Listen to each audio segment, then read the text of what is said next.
Alkisah suatu siang, seorang opa yang sedang duduk menonton televisi di rumahnya jatuh tertidur dengan pulas.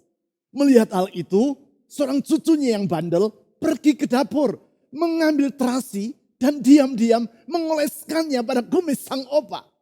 Tak lama kemudian si opa terbangun karena ia mencium bau busuk yang menusuk hidungnya. Ia berkata, "Mengapa rumah ini berbau busuk seperti ini?" Ia bangkit dari kursi dan pergi ke kamarnya. Di situ kembali ia mencium bau yang busuk. Sehingga ia berkata, "Mengapa kamar tidurku sekarang berbau busuk seperti ini?" Ia beranjak pergi ke ruang tamu dan di situ ia juga mencium bau yang busuk. Oleh karena itu ia berkata, "Mengapa ruang tamu ini juga berbau busuk seperti ini?" Ia membuka pintu rumah dan pergi ke halaman. Kembali di situ ia mencium bau yang busuk yang tidak berbeda dengan yang ia cium di dalam rumah. Dengan jengkel si opa menatap ke langit dan berkata, memang dunia ini berbau busuk." Si opa tidak sadar bahwa sesungguhnya yang berbau busuk adalah dirinya sendiri. Sehingga sebaliknya dari membereskan sumber dari bau busuk yang ada pada dirinya, justru ia menyalahkan dunia di sekitarnya. Hal yang samalah yang terjadi dengan hidup manusia. Di tengah berbagai persoalan kehidupan, manusia mempersalahkan lingkungannya. Ia menyalahkan tetangganya, ia menyalahkan pemimpin perusahaan tempat ia bekerja, ia menyalahkan teman sekantornya, ia menyalahkan rekan sepelayanannya, ia menyalahkan gembala gereja tempat ia berjemaat, ia menyalahkan orang tuanya, mertuanya, dan pasangan hidupnya tanpa menyadari bahwa sesungguhnya dirinya memiliki andil yang sangat besar atas berbagai masalah yang sedang terjadi. Oleh sebab itu, kalau kita berbicara tentang mengubah dunia, maka sesungguhnya perubahan itu haruslah dimulai dari diri kita sendiri. Saudara, engkau ingin dunia ini berubah, mulailah perubahan itu dari dirimu sendiri. Engkau ingin mengubah lingkungan kerjamu, mulailah perubahan itu dari dirimu sendiri. Engkau ingin keluargamu berubah, mulailah perubahan itu dari dirimu sendiri. Engkau ingin gerejamu berubah, mulailah perubahan itu dari dirimu sendiri. Hal tersebut dikemukakan oleh Rasul Paulus di dalam 2 Korintus pasal 5 ayat 13 sampai 19. Di situ ia berbicara tentang perubahan. Perubahan yang harus dimulai dari manusianya. Perubahan yang ia alami sendiri. Dan yang terjadi bukan karena upaya dirinya, namun karena relasinya dengan Kristus. Atau yang ia istilahkan sebagai hidup di dalam Kristus. Relasi karena anugerah Allah yang mengakibatkan dirinya memiliki identitas yang baru. Yaitu sebagai ciptaan yang baru. Rasul Paulus menulis pokok-pokok yang penting ini di ayat 17 sampai 18. Mari kita baca ayat-ayat tersebut sebelum saya membahas lebih jauh tentang pentingnya perubahan ini. 2 Korintus pasal 5 ayat 17 sampai 18. Jadi siapa yang ada di dalam Kristus, ia adalah ciptaan baru. Kata kunci dalam kalimat ini adalah frasa di dalam Kristus. Atau in Christ dalam bahasa Inggris. Atau en Christo dalam bahasa Yunani. Kata ini merupakan istilah yang sangat-sangat penting.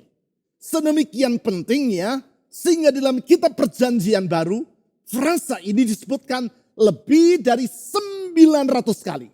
Jauh lebih kerap dibandingkan istilah atau frasa yang lain. Arti yang sederhana dari kata di dalam Kristus ini adalah hidup di dalam relasi dengan Kristus oleh karena iman dan anugerah Allah. Saya ulang, frasa atau penggalan kalimat di dalam Kristus artinya adalah hidup di dalam relasi dengan Kristus oleh karena iman dan anugerah Allah. relasi dengan Kristus ini mengakibatkan kita menjadi ciptaan yang baru. Yang lama sudah berlalu, sesungguhnya yang baru sudah datang. Ayat 18. Dan semuanya ini dari Allah yang dengan perantaran Kristus telah mendamaikan kita dengan dirinya.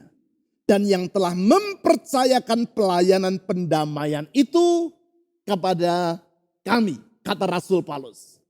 Ayat-ayat ini telah saya jelaskan melalui khotbah saya dalam ibadah Fusion pada minggu yang lalu. Di dalam khotbah dengan judul A New Identity tersebut, saya telah menjelaskan makna dari hidup sebagai ciptaan yang baru. Yaitu hidup dengan identitas dan masa depan yang baru.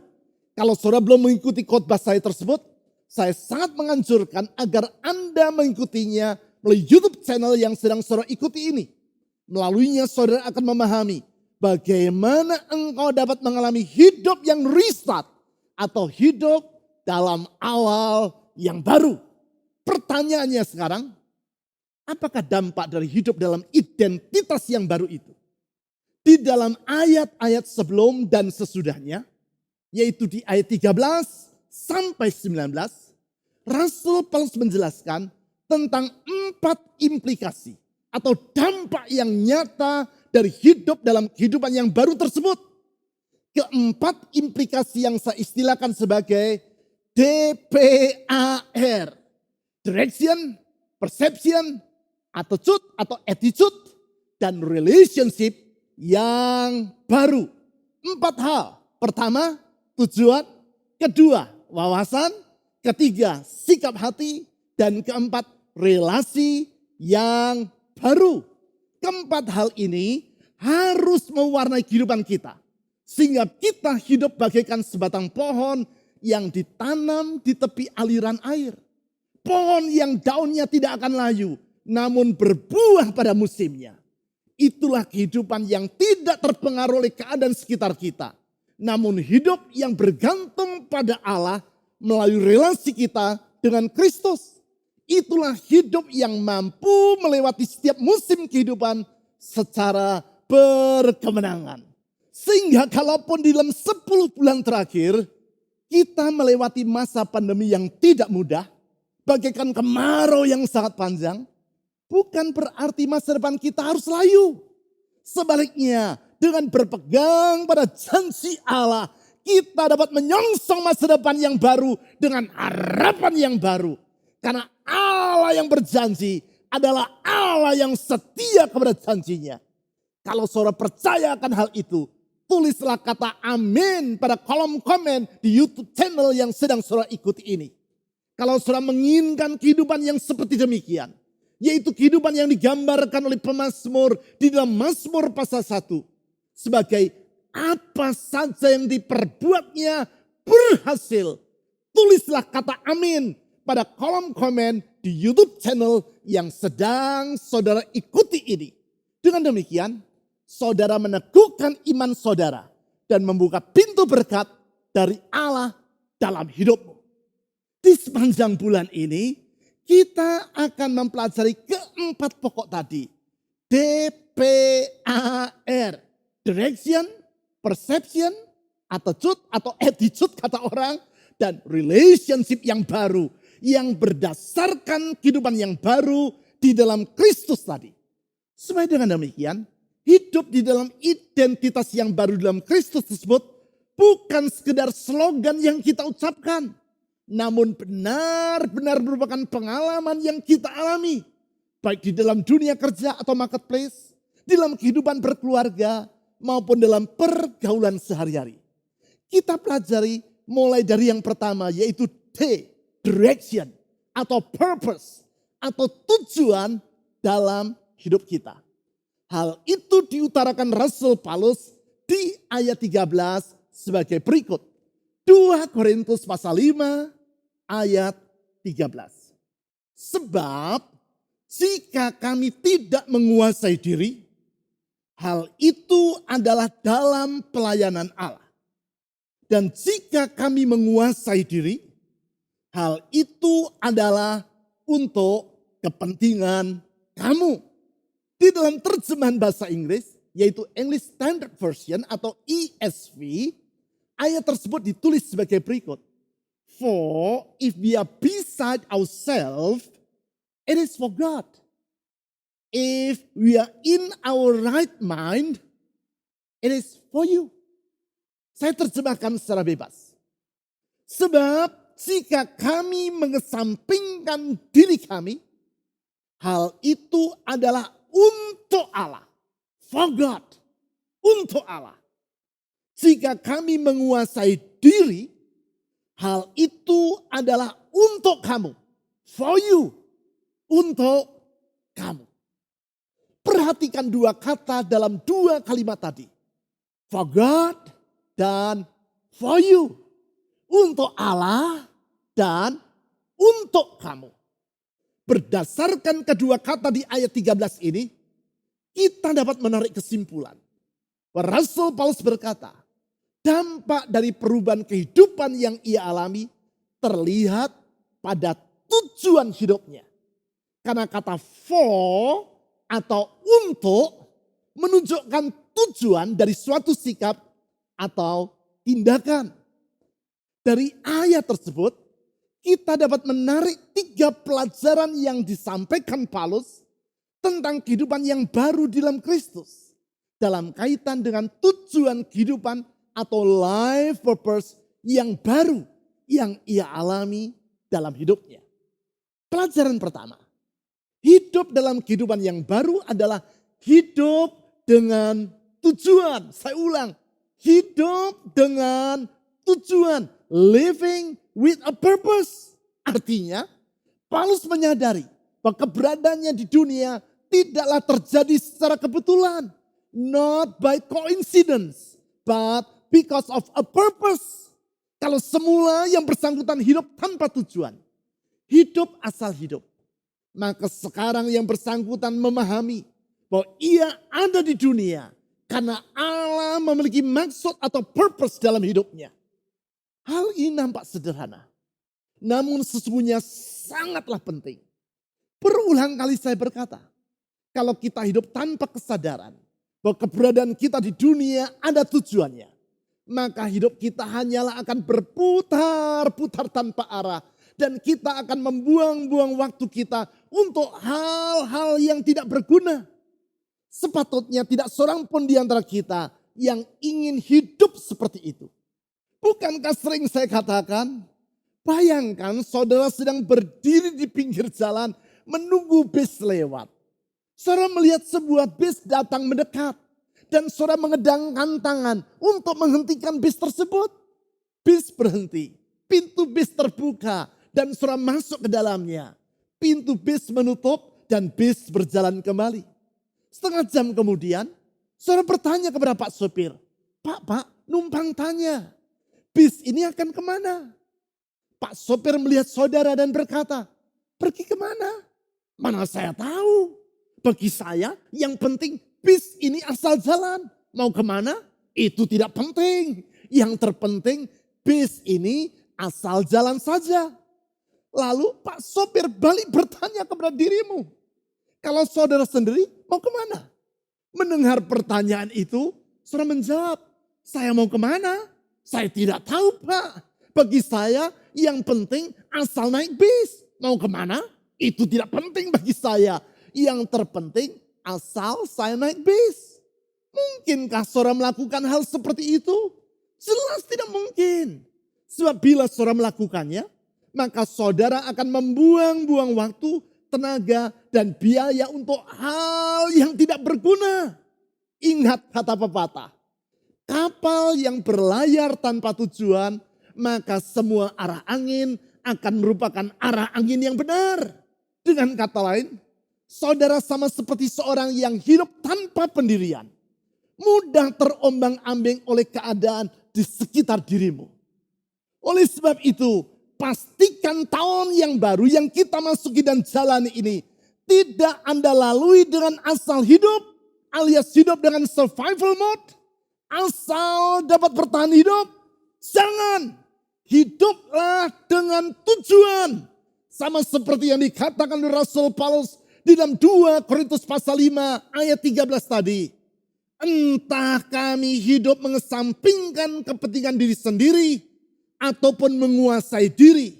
Semua itu ada tujuannya. Kami bukan asal bertindak. Kami bukan asal bersikap. Kami hidup dengan tujuan. Itulah hidup dengan a new purpose. Dari hidup tanpa tujuan, sekarang hidup dengan maksud yang baru. Itulah hidup yang restart. Hidup dengan awal yang baru. Sekarang, pelajaran yang kedua.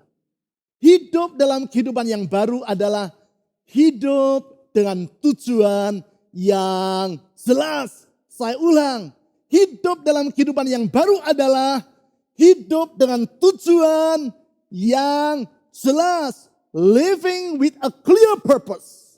Memiliki tujuan adalah penting. Namun apabila tujuan tersebut tidak jelas, maka sukarlah bagi kita untuk mengetahui sejauh mana kita telah mencapai tujuan tersebut.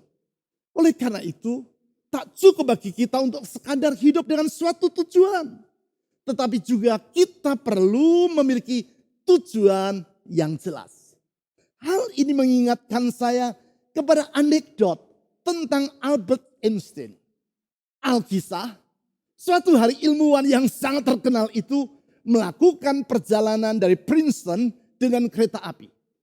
Di tengah perjalanan, ketika kondektur datang untuk memeriksa tiket para penumpang, Einstein merogoh saku jas yang ia kenakan untuk mencari tiket miliknya.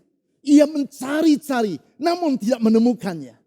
Ia merogoh saku celananya. Tetapi juga tidak ia temukan tiket itu. Ia mencari dalam tas kerjanya. Tetap ia tidak mendapati tiket tersebut. Ia melihat kursi di sampingnya. Siapa tahu tiket itu jatuh di sana. Namun tiket tersebut tidak ada di situ.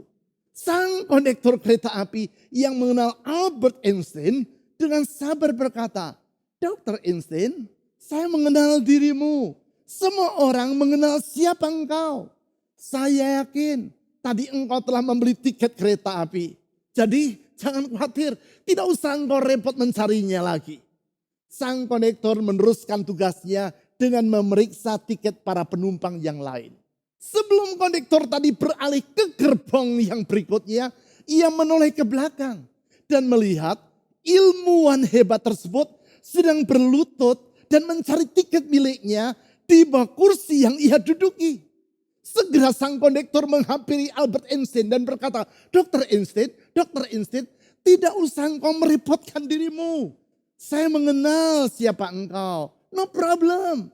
Engkau tidak perlu mencari tiket tersebut.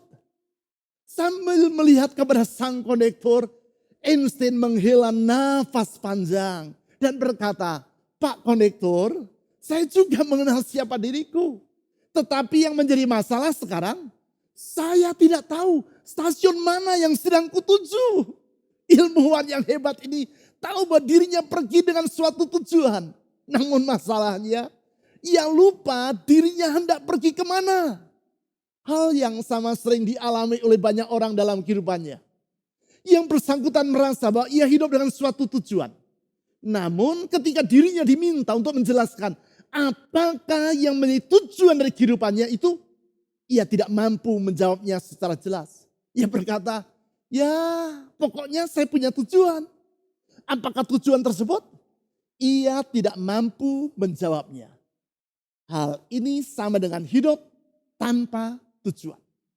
Kalau kita tidak memiliki tujuan yang jelas, maka kita tidak akan mengetahui apakah kita sedang bergerak maju atau kita sedang bergerak mundur. Bisa jadi kita beranggapan bahwa kita sedang bergerak maju, padahal sesungguhnya kita hanya berjalan di tempat. Bukankah hal seperti itu yang sering terjadi dalam kehidupan banyak orang? Sebagai akibat, tahun demi tahun berlalu dalam kehidupannya. Namun tidak ada kemajuan yang nyata yang terjadi dalam hidupnya.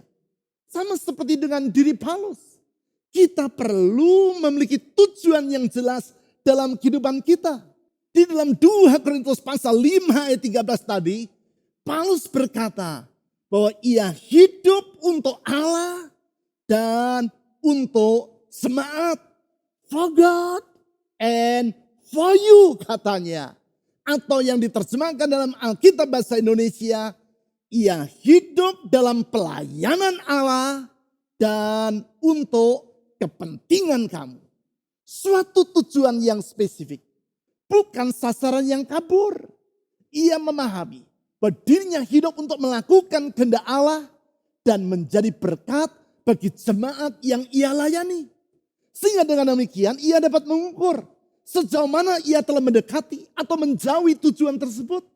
Yaitu dengan melihat sejauh mana ia telah hidup semakin sesuai dengan kehendak Allah serta semakin menjadi berkat bagi orang lain atau justru sebaliknya. Bagaimana kita dapat mengetahui apakah kita sudah hidup semakin melakukan kehendak Allah? Hal itulah yang saya bahas dalam khotbah saya untuk jemaat umum. Yaitu di dalam ibadah MWS atau Main Worship Service pada minggu ini. Dalam khotbah dengan judul A New Direction tersebut, saya mengajak jemaat untuk mengenal kehendak Allah secara spesifik bagi hidupnya. Saya sangat menganjurkan saudara untuk mengikutinya melalui YouTube channel yang sedang saudara ikuti ini. Mari kita mengisi tahun yang sedang kita jalani ini. Tidak lagi dengan hidup yang berputar-putar tanpa arah. Sebaliknya, mari kita mengisinya dengan kehidupan yang tidak akan kita sesali. Berkali-kali saya berkata, bahwa kita hidup di dunia hanya untuk satu kali saja. Bukan dua kali, apalagi berkali-kali. Oleh karena itu, mari kita mengisi hidup yang hanya satu kali ini dengan kehidupan yang tidak sia-sia. Mari kita mengisi tahun 2021 yang hanya berlangsung satu kali di sepanjang hidup kita ini. Dengan tujuan kehidupan yang jelas.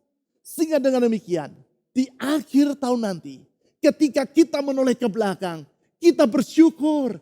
Karena kita tidak menyia-nyiakan kesempatan yang telah Allah berikan kepada kita. Mari kita hidup dengan tujuan yang baru. A new purpose. Sehingga dengan demikian, kita benar-benar hidup dalam awal yang baru. Restart. Selanjutnya, pelajaran yang ketiga. Hidup dalam kehidupan yang baru adalah hidup dengan tujuan yang mulia. Saya ulang.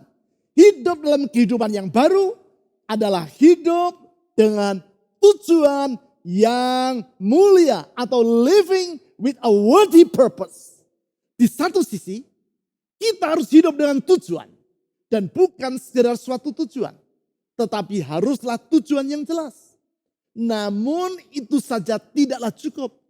Kita harus hidup dengan tujuan yang mulia. Sebab pada dasarnya bobot dari kehidupan kita tidaklah ditentukan oleh seberapa banyak harta yang kita miliki. Setinggi apa kedudukan yang kita raih. Atau seberapa banyak followers pada akun Instagram, Facebook, atau YouTube channel kita. Lebih dari semua itu, bobot kehidupan kita diukur oleh seberapa mulia tujuan dari kehidupan kita.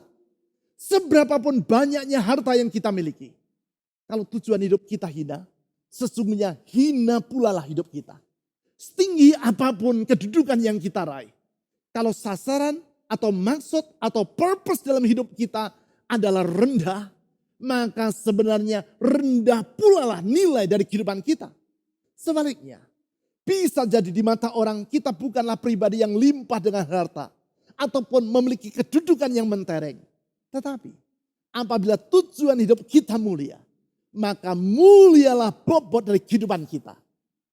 Berkali-kali saya menyebut Bunda Teresa sebagai contoh dari hal ini.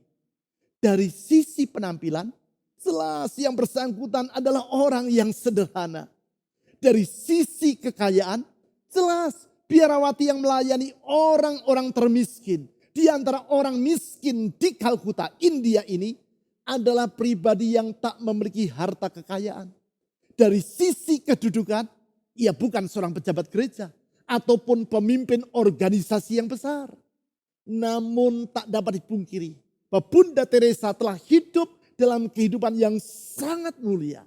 Sehingga tokoh-tokoh dunia yang datang ke India akan berupaya untuk menemui dirinya. Mengapa? Karena tujuan hidupnya yang mulia, yaitu bukan hidup bagi dirinya sendiri, namun untuk memuliakan Tuhan dan menjadi berkat bagi mereka yang tersisih dan yang terabaikan. Hal itulah yang dikemukakan oleh Rasul Paulus di dalam 2 Korintus pasal 5 ayat 13 tadi. Sebaliknya dari hidup hanya memikirkan kepentingan dirinya sendiri, sebagaimana yang ia tulis di ayat tersebut, ia berkata, ia hidup untuk melayani kehendak Allah dan untuk kepentingan dari jemaat. For God and for you. Itulah hidup yang tidak dibatasi oleh kepentingan diri sendiri. Itulah hidup yang jauh lebih luas daripada sekadar hidup untuk diri sendiri. Di dalam hemat saya, tidak ada pribadi yang lebih miskin melebihi orang yang hidup hanya memikirkan dirinya sendiri. Dan tidak ada pribadi yang lebih kaya melebihi orang yang hidup tanpa dibatasi oleh kepentingan dirinya sendiri. Lihatlah mereka yang dianggap sebagai para pahlawan kemanusiaan di dalam sejarah. Saya sebutkan di antaranya Dietrich Bonhoeffer, tokoh gereja yang menentang pemerintah Nazi Jerman pada era Perang Dunia Kedua. Martin Luther King Jr., pejuang hak-hak asasi di Amerika Serikat. Father Damien yang melayani orang-orang kusta di Pulau Molokai, Hawaii pada abad yang silam. Dan masih banyak tokoh-tokoh lainnya. Mereka dikenang orang sebagai pribadi yang mengesampingkan kepentingan diri mereka. Dan hidup untuk menjadi berkat bagi banyak orang. Lihatlah mereka yang disebut sebagai teladan iman di dalam Alkitab. Mereka yang namanya ditulis di dalam daftar para pahlawan iman dalam Ibrani pasal 11. Mereka ini adalah orang-orang yang hidup mengesampingkan kepentingan dirinya sendiri karena melayani kehendak Allah. Mereka hidup dengan satu tujuan, yaitu untuk menyenangkan hati Tuhan. Orang-orang seperti itulah yang riwayat hidupnya terukir dengan tinta emas di dalam sejarah kerajaan Allah. Mereka adalah orang-orang yang hidup bukan asal hidup, namun hidup dengan tujuan yang mulia. Mereka inilah yang Allah pun tidak merasa malu untuk menyebut mereka sebagai sahabatnya. Orang yang memiliki relasi yang akrab dengan Allah. Atas dasar itulah, saya mengajak saudara untuk mengisi tahun ini dengan hidup semakin meningkatkan keakraban kita dengan Allah. Keakraban yang kita pelihara antara lain melalui kehidupan doa kita. Baik doa yang kita lakukan secara pribadi pada jam-jam ibadah harian. Sebagaimana yang kita laksanakan berdasarkan tuntunan buku ibadah harian ini. Maupun doa secara bersama-sama sebagai suatu jemaat. Jangan lewatkan ibadah doa yang diselenggarakan setiap hari Sabtu pagi. Saudara dapat mengikuti ibadah doa tersebut melalui YouTube channel Doa Fajar Pengharapan Live. Di dalam ibadah doa yang diselenggarakan secara live dari Pasir Koja dan yang disiarkan secara live streaming ini, saya membimbing saudara untuk masuk ke dalam hadirat Tuhan serta mendoakan semua saudara. Itulah kehidupan yang digambarkan oleh Tuhan Yesus. Seperti ranting yang tinggal pada pokoknya. Itulah hidup yang benar-benar hidup. Itulah hidup yang restart. Hidup dalam awal yang baru. Itulah hidup dengan a new purpose. Hidup dengan tujuan yang baru. Itulah hidup yang tidak sia-sia. Tetapi hidup yang penuh dengan makna dan bahagia. Tadi saya menyebut nama Martin Luther King Jr. Pejuang hak-hak asasi manusia dan pemenang hadiah Nobel untuk perdamaian yang termuda dalam sejarah. Ia dikenang orang antara lain oleh karena kata-katanya, yaitu, if a man has not discovered something he's willing to die for, he's not fit to live. Apabila seseorang belum menemukan tujuan hidup yang sedemikian mulia, sehingga pantas dibayar dengan nyawanya, ia tidak pantas untuk hidup. Kata-kata yang ia buktikan melalui kehidupannya sendiri. Sehingga setiap Senin ketiga bulan Januari, seluruh kantor-kantor pemerintah di Amerika Serikat libur untuk mengenang dirinya. Dengan menjadikan hari itu sebagai Martin Luther King Jr. Day. Itulah hidup yang tidak sia-sia. Itulah hidup yang penuh dengan makna. Kehidupan seperti itulah yang telah diteladankan oleh Yesus Kristus bagi kita. Ia yang maha mulia, pencipta langit dan bumi, penguasa alam semesta, telah rela datang ke dunia bersama dengan manusia. Ia datang ke dunia bukan untuk melakukan kehendaknya sendiri, namun untuk menggenapi kehendak Allah Bapa. Ia datang ke dunia bukan untuk dilayani, melainkan untuk melayani dan memberikan nyawanya sebagai tebusan bagi banyak orang. Ia telah mengosongkan dirinya sendiri, bahkan rela berkorban sampai mati di kayu salib untuk membawa kehidupan bagi manusia yang seharusnya binasa karena dosa-dosa mereka. Itulah kehidupan yang mulia yang ia undang kita untuk hidup di dalamnya dengan mengikuti teladannya. Itulah kehidupan yang saya ajak saudara untuk jalani di tahun yang baru ini. Sehingga sebaliknya dari hidup dengan sikap self-pity atau mengasihani diri sendiri, kita hidup dengan tujuan yang mulia, yaitu untuk menyenangkan hati Tuhan. Sebaliknya dari hidup dengan sikap self-centered atau hanya memikirkan diri sendiri, kita hidup untuk menjadi berkat bagi lingkungan dimanapun kita berada. Itulah hidup dengan tujuan yang baru, a new purpose. Tujuan yang jelas dan mulia, sebagaimana yang telah dicontohkan oleh Tuhan kita. Itulah hidup dalam awal yang baru, restart. Hidup menyongsong masa depan yang baru dan yang indah, sebagaimana yang telah Tuhan Yesus rencanakan bagi hidup kita. Mari kita berdoa. Tuhan Yesus, Engkau pencipta langit dan bumi, penguasa alam semesta, Tuhan di atas segala Tuhan. Tetapi Engkau rela datang ke dunia, merendahkan diri, mengosongkan dirimu sendiri, bersama dengan manusia, mengorbankan dirimu sampai mati di kayu salib. Sebagai satu jalan, sebagai satu teladan, supaya kami hidup mengikuti jejak-Mu. Tuhan, kami sadar untuk itulah Engkau memanggil kami. Hidup bukan hanya lagi memikirkan diri sendiri, tetapi hidup untuk menyenangkan hati Tuhan. Bukan hidup hanya memikirkan diri sendiri, tetapi hidup dimanapun kami berada menjadi berkat bagi sesama kami. Menjadi berkat dimanapun kami berada, menjadi berkat di tempat kami bekerja, menjadi berkat di dalam rumah tangga kami, menjadi berkat bagi lingkungan kami, menjadi berkat dalam pergaulan kami. Sehingga di balik semua itu, nama-Mu ya Tuhan Yesus yang dimuliakan. Saya berdoa saat untuk semua orang yang selama hidup tanpa tujuan. Tuhan tolong, oleh karena tuntunan firman-Mu, kami tidak lagi hidup berputar-putar di tahun ini. Tetapi kami mau mengisi tahun ini dengan tujuan yang jelas dan mulia. Yaitu tujuan untuk menyenangkan hati Tuhan dan menjadi berkat bagi orang lain. Tolong kami untuk mengisi waktu-waktu yang Tuhan berikan kepada kami.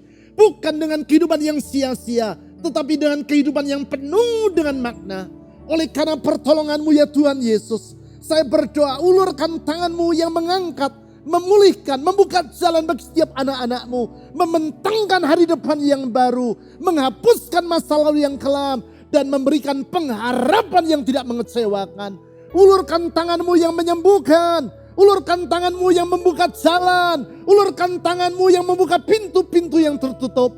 Tuhan Yesus, saya berdoa tahun yang kami sedang jalani ini bukan tahun yang biasa-biasa, tetapi tahun di mana kami mengawali awal yang baru, mengalami kehidupan yang baru bersama dengan Tuhan. Dan di dalam nama di atas segala nama, nama Yesus Kristus, Tuhan dan Juru Selamat yang hidup, saya berdoa memohonkan berkat. Dan di dalam nama itu pula aku menyerahkan masa depan dari anak-anak-Mu. Di dalam nama Yesus Kristus, Tuhan dan Juru Selamat. Amin.